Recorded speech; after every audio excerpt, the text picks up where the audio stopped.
Hello and welcome. I'm Dr. Troy Munson on Words of Radiance, and this is not an easy one. And you're going to find that this particular podcast in I've Killed Someone, as the title is kind of offensive almost. It's not meant to be. It's more meant to attract the person that thinks that they've done some pretty bad things in their life or have been responsible for some things. Now, I'm going to talk about this two separate ways, but I want to start with a story. I just read a story, and the reason that I'm having this conversation with you today is because there's the story of a 19-year-old boy who loses control of his car. He wasn't drunk or anything, but loses control. And he has his friend who's 17 years old and this girl who's 15 years old, and they both die, but the driver lives.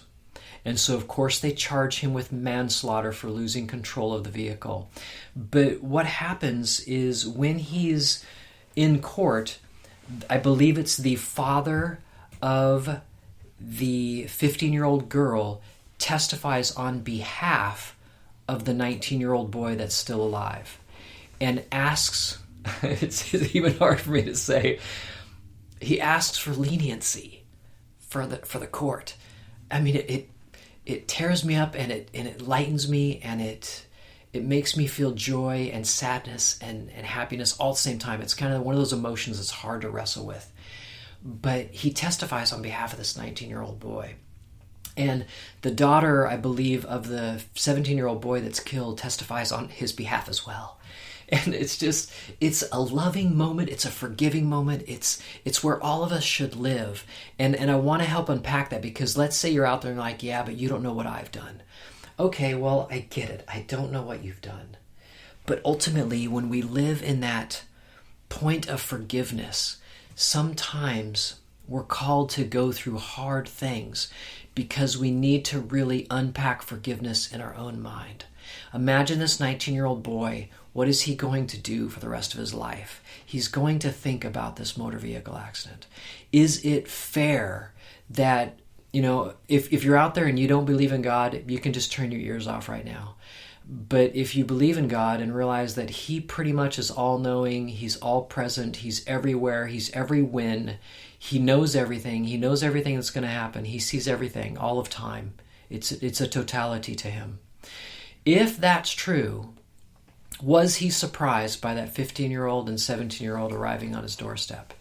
Did he really look at his watch, so to speak, his proverbial calendar, global watch, infinite time watch, and say, oh my gosh, it was today?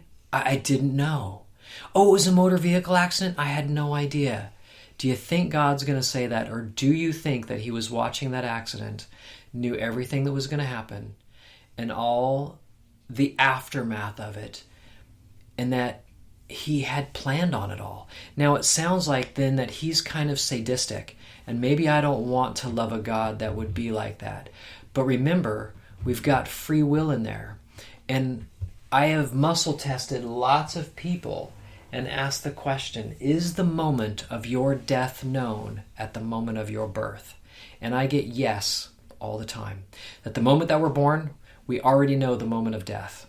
It's already static. It's written in there. But everything from those 2 points now is your choice. So ever you go out of this world, it will be a very specific time. And it might be weird the way you go out, or the way a friend goes out, or your parents go out, or, I hate to say a child goes out, because as a parent, we never want to live longer than our children. That just seems cruel to us. But I digress. And so if we acknowledge at least that God is sovereign and that He knows what He's doing, and He's doing everything for our very best interest, it's not out of hatred, it's not out of suffering, but it's out of getting us beyond something that we're working on.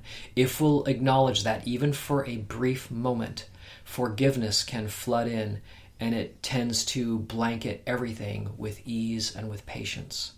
And so here I watch this father testify on behalf of the person that took his daughter out of this world, or at least had a hand in it. Even though we know God was in control, nobody wants to go to that man and tell him that God did it. That's like a total slap in the face of us if we're the ones suffering through that loss. Never would I want to do that. And if that's you, that's not my goal, is to slug you in the face and say, there you go. But I do want to get to the other side, that I can watch this man testify on behalf of somebody that he should hate, but that he is obviously forgiven. And that's changed that man forever and changed that boy forever. That's amazing to me, and that's worth noting. And for the sister to testify on his behalf of her brother that he's taken out of this world, and the forgiveness that she had to walk through, and that she completed it and did something difficult. If we could watch all three of these lives move forward, or maybe it's one of the jurors that's totally moved, and it helps them forgive somebody else and live not in bondage anymore to somebody else, imprisoning them because of their hatred, but letting go and walking out of that prison cell, knowing that when they pass from this earth, that they'll be reunited as well, because that is what I believe will be the truth. And so if you've gone through hard things, this is not maybe an easy podcast for you to listen to. And, I'm okay crying tears in this podcast, knowing that I've been through pain like that too.